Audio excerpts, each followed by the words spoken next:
Hello everyone, this is Professor Sanan Sari and today we are going to discuss about Module 3, that is Science and Technology Part 1. So friends, in our previous video we have already completed all 3 modules, that is Module 1, Module 2 and Module 4. So today we are going to discuss about a short revision and collective part of our Module 3, that is Science and Technology. सो यहाँ पर हम कुछ अलग अलग topics को discuss करेंगे जो हमारे लिए बहुत ही इंपॉर्टेंट हो सकते हैं. लाइक फर्स्ट हम जो स्टार्ट करने वाले हैं that is development of science. Exactly. So friends, we are going to study about science and technology. So I think we should know about the meaning of science first. So अगर मैं इसके हिसाब से बता दूँ तो ये जो साइंस वर्ड है it's a Latin word that is scientia. इसका मीनिंग होता है नॉलेज. सो फर्स्ट, अगर आप कोई भी आंसर लिखते हो या ऑब्जेक्टिव के हिसाब से आपने ये याद रखना है that the science is a Latin word and which was scientia, जिसका मीनिंग होता है मीनिंग नॉलेज. ठीक है. So again I am repeating your the word science comes from a Latin word scientia meaning knowledge. ठीक है. सो ये normally होता है न्यू टेक्नोलॉजीज़. आप देखते हो कि डे बाय डे मशीन्स में, इक्विपमेंट्स में आपने देखा है, या डेली रूटीन में हम whatever the activities we are doing we are using different machines and equipments and tools. So इसके अलावा टेक्नोलॉजी का ही ये एक पार्ट है जो डे बाय डे इंक्रीज़ हो रही है. सो हम यहाँ पर कॉम्बिनेशन के अकॉर्डिंगली डिस्कस करने वाले हैं about science and technology. So friends, here we have to discuss first that is development of science in ancient culture. ठीक है. हमारे जो प्री हिस्टोरिक पीरियड होते थे उसमें हम यहाँ पर देखेंगे कि किस तरीके से साइंस का डेवलपमेंट हुआ है. ठीक है. सो पहले आप देखोगे, so we have total 4 points here. So जहाँ पर डेवलपमेंट तो हुआ है लेकिन उस डेवलपमेंट में कहीं ना कहीं साइंस का बहुत ही इंपॉर्टेंट रोल हुआ है. So first point is oral transfer of knowledge. Development में अगर आप सबसे पहले देखोगे, so first point is oral transfer of knowledge. In the pre historic times advices and the knowledge was passed orally from one person to another person, or I can say from one generation to another generation. अगर मैं ancient period की बात करूँ तो पहले का जो environment होता था वो इस तरीके से नहीं हुआ था जिस एनवायरनमेंट में वी आर सर्वाइविंग.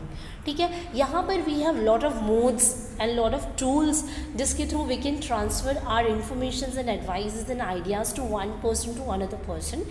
बट अगर मैं प्री हिस्टोरिक पीरियड में देखूँ, so oral transfer was the only source जिसके अकॉर्डिंगली हम information and advices and knowledge and ideas को ट्रांसफ़र करते थे from one generation to another generation, के आगे की जनरेशन को भी ये इन्फॉर्मेशन मिले. So oral transfer was the first development वाला part in our ancient culture, I can say. ठीक है. सो वहाँ पे ओरली ट्रांसफ़र की जाती क्योंकि उस टाइम पे at that time writing skills were not developed. Writing skills नहीं था बट हमारे पास ओरल कम्युनिकेशन का पावर था. सो एंशिएंट टाइम में नॉलेजेस एंड आइडियाज़ को we are only just transferring with the help of oral communication from one generation to another generation. ठीक है. Then we have next point that is development of writing. इसके बाद क्या हुआ, knowledge को store करने के लिए और कम्युनिकेशन को ट्रांसफ़र करने के लिए अक्रॉस जनरेशन टू जनरेशन और फ्रॉम अनदर, सो उसके लिए डेवलपमेंट किया गया राइटिंग का. ठीक है. The development of writing enabled knowledge to be stored and communicated across generation with much greater fidelity. ठीक है. So then we have third point that is astronomical information. Yes, ancient period में क्या होता था, लोगों को प्रॉपरली हमारा जो फिज़िकल स्ट्रक्चर है, इवन वो हमारे कंट्री का हो, हमारे लैंड ऑफ अर्थ का हो या पीस ऑफ अर्थ का हो, लेकिन उसका एक फ़िज़िकल स्ट्रक्चर नहीं पता होता. तो एस्ट्रोनॉमिकल इन्फॉर्मेशन पास ऑन की जाती थी. Yes, exactly. Astronomical information in a systematic manner through a simple observation. जो एंशिएंट सिविलाइजेशंस होते थे they collected informations via astronomical thing, astronomical information in a systematic और in a very simple observation. पहले oral, फिर written, फिर और informations की collection के लिए they were doing astronomical informations collections. ठीक है. एंड देन फिर आता है आपके पास मैथमेटिक्स एंड मेडिसिन्स. ठीक है. Ancient Egypt made significance advances in astronomy, mathematics and medicines. The development like geometry was a necessary outgrow, like एक जो प्रिजर्व करना होता है लेआउट को या ओनरशिप को या जो भी जो आपका फ्रेमलैंड होता है उसके लिए, ठीक है, उसके लिए बहुत ज़रूरी होता है. So simply Egypt was also a centre of alchemy research for much of the Mediterranean, ठीक है. सो यहाँ पे फ़िलहाल ये नॉर्मली चीज़ है, ये 4 पॉइंटर्स हैं, आपको जस्ट गो थ्रू करना है. आपने याद रखना है कि what is the meaning of science, that is knowledge, and it is come from the Latin word that is scientia. And उसके अलावा 4 basic points we have, that is the development of science का in the ancient culture. First was oral, then written, then astronomical information, and last one is mathematics and medicines, ठीक है. So यहाँ पर we have completed only the ancient culture में science के development वाला part. Now we have second slide, that is nature and principles of science. So यहाँ पर objective materials आपको आराम से मिल जाएंगे. यहाँ पे हमें लर्न करना है nature and principles of science. So यहाँ पर कुछ आप बेसिकली देख सकते हैं स्क्रीन पे. Objectivity, progressive, universal basic ideas, scientific knowledge is empirical based and reliable knowledge and creative thinking, and science explains and predict, and the last one, science cannot answer all questions.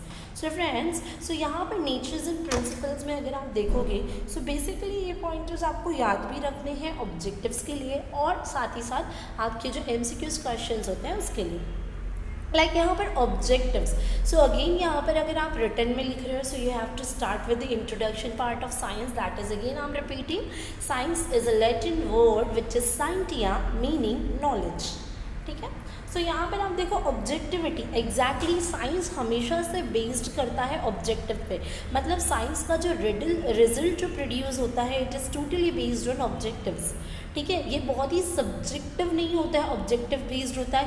You can directly get the conclusion part with your observations and with your experimentation. That is why it is nature, it is objectivity by nature, ठीक है. And then we have progressive में अगर आप देखोगे सो scientific knowledge क्या होता है ना, ये क्या होता है, प्रोग्रेसिव इन नेचर होता है. The progressive nature of science allows us to discard certain theories. मतलब कैसा होता है, धीरे धीरे जब प्रोग्रेसिव मैनर्स होता है सो न्यू थिंग आप यहाँ पे मिलती है आपको एक्सपेरिमेंट एंड ऑब्जर्वेशन के थ्रू. सो यहाँ पर आप क्या करते हो, लाइक जैसे पहले के लोग सोचते थे लाइक मून एंड जो आपका सन का जो एक होता है या जो अर्थ का एक जो कॉम्बिनेशन हमने लर्न कर रखा है प्रीवियसली पहले, ठीक है. सो लोगों का अलग तरीके से मानना था but the concept was very different. So जो थियरीज अलाउ नहीं करती उसको डिस्कार्ड करते जाता है साइंस और न्यू थ्योरीज को बिल्डअप करता है. That is why it is progressive in nature, ठीक है.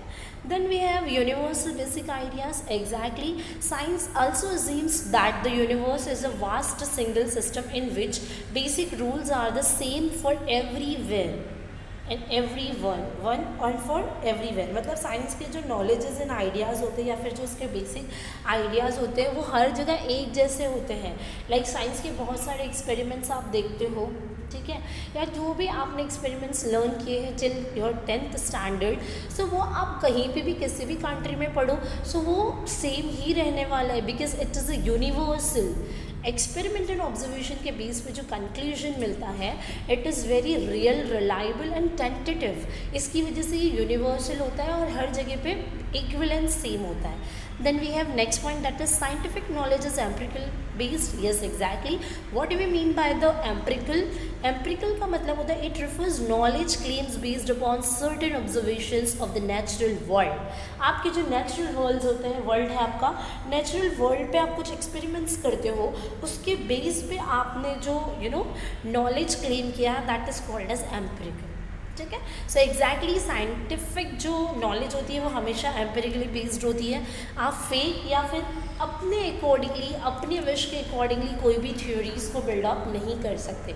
You need to be go with a proper और सिस्टमैटिक ऑब्जर्वेशन एंड एक्सपेरिमेंट वाला part, then you can generate or create the conclusion which will be universally applicable.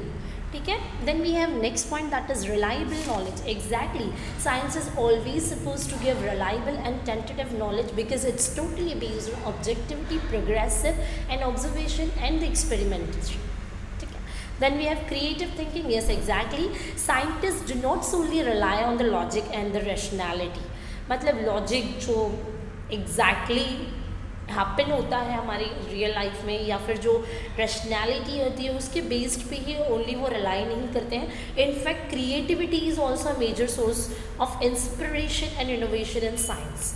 Science में आपको थोड़ा creative होना is also very important, क्योंकि आप creative mentality और thinking रखोगे then only you can effectively experiments the things and effective ideas भी फिर आप जनरेट कर पाते हो. That is why creative thinking is also very much. Then we have next that is science explains and predict. Science क्या होता है, कोई भी इसके जो लॉज बनते हैं या जो थ्योरीज बनती हैं, साइंस के अंदर वो एबिलिटी होती है to show the relationship among phenomena which normally could be treated as unrelated. Then we have next point that is science cannot answer all questions. Exactly, science has its own limitations. Science में कुछ limitations भी होती है.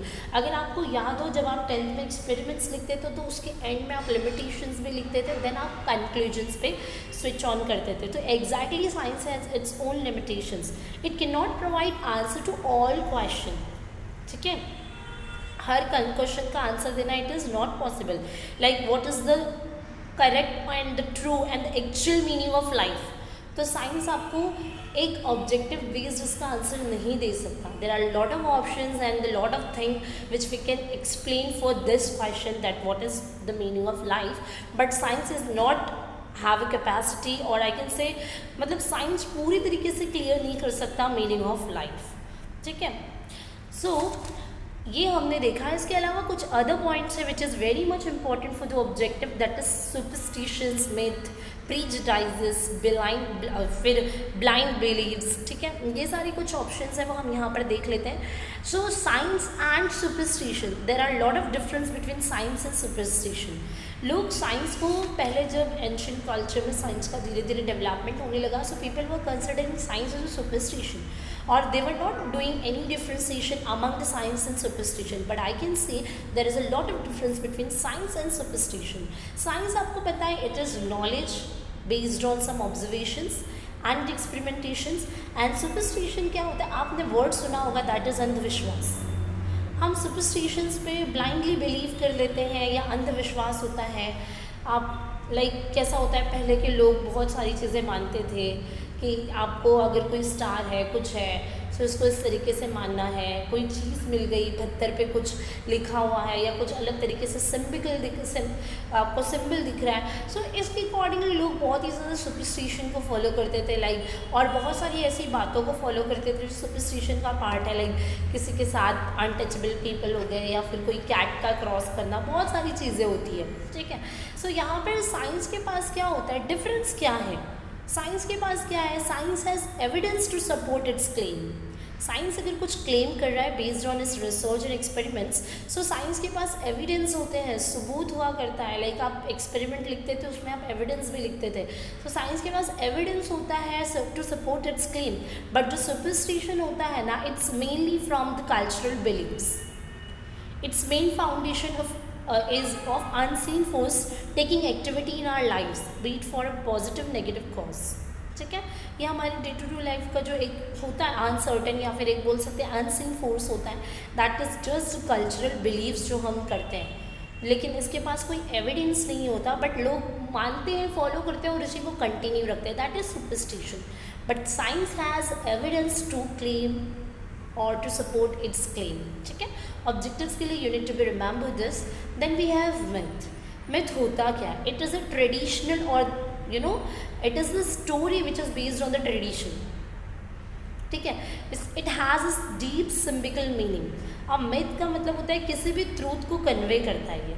ठीक है, हमने कुछ भी मिथ मान रखा है, we have lot of myths है. We can take the example, the earth is the centre of the solar system, है ना. But the reality is the sun is at the centre of the solar system. लेकिन लोग क्या मानते हैं, solar system का centre is अर्थ.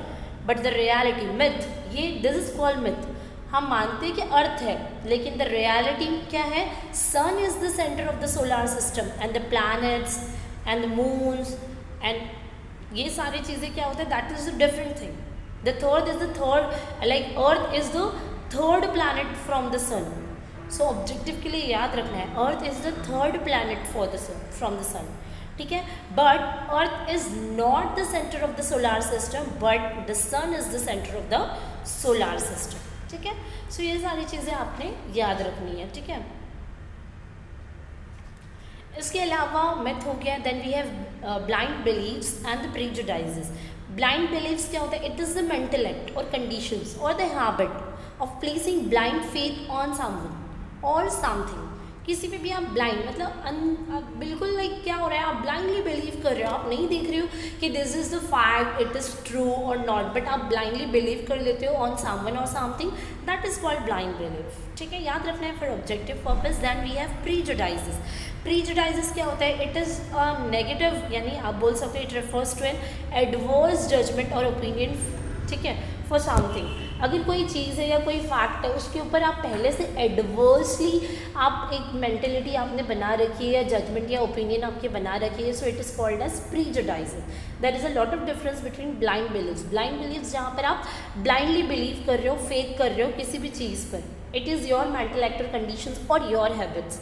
आज आप हमारी पर्सनल लाइफ में भी किसी पे भी बिलीव कर देते हो बिना सोचे समझे कि सामने वाला आपके साथ फ्रॉड तो नहीं कर रहा है, that is called blind believe. But एक प्रीजुडाइजेस क्या होता है? आपकी कॉलीग है या आपका कोई पर्सन है जिससे आप बात नहीं करते, बट क्यों नहीं करते? बिकॉज आपने एक negative mind thought and mentality बना रखी है उस पर्सन से लिए, आप उससे बात नहीं कर रहे, दैट इज़ कॉल्ड प्रीजुडाइजेस। सो इसी तरीके से पहले के लोगों में भी होता था प्रीजुडाइजेस, बहुत सारे फैक्ट्स एंड थ्योरीज को लेके, ठीक है। Then we have role of science in everyday life. Yes exactly, science का रोल है हमारी एवरीडे लाइफ में। आज अगर आप देखोगे तो science is everywhere, I can say. So role of technology in the development, अगर आप देखोगे सो डेवलपमेंट में टेक्नोलॉजी का रोल है, लाइक प्रोडक्शन करना, प्रोडक्शन हो रहा है सो डेवलपमेंट होगा, कंप्यूटर्स वगैरह का यूज़ किया जाता है। कम्युनिकेशन में आपका साइंस का यूज़ है, टेक्नोलॉजी का यूज़ है ना, और किसी भी डेटा को प्रोसेस आउट करना है, सर्विसेज देनी है, एग्रीकल्चर फील्ड में, कंस्ट्रक्शन फील्ड में, मेडिसिन में, एजुकेशन में, एंड अदर सम एरियाज में we are using science and the technology. So friends, we have completed this topic here. This is the overall merger part of our only module 3, that is science and technology, and this is the sufficient thing for the examination point of view. So आप MCQs का preparation कर रहे हैं, written का preparation कर रहे हैं, so you can go through with this my video.